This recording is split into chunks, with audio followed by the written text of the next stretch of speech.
Kung tatanawin ang pupuntahan, parang malayo ka pa. Kung lilingunin ng pinanggalingan, malayo ka na.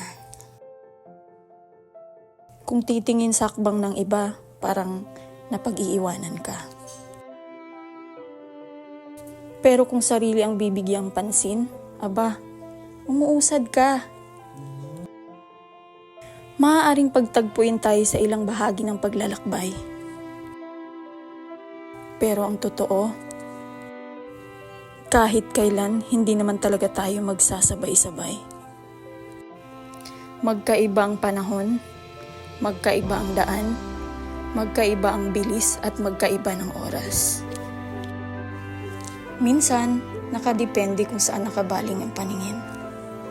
Pero alam nyo, isa lang ang sigurado.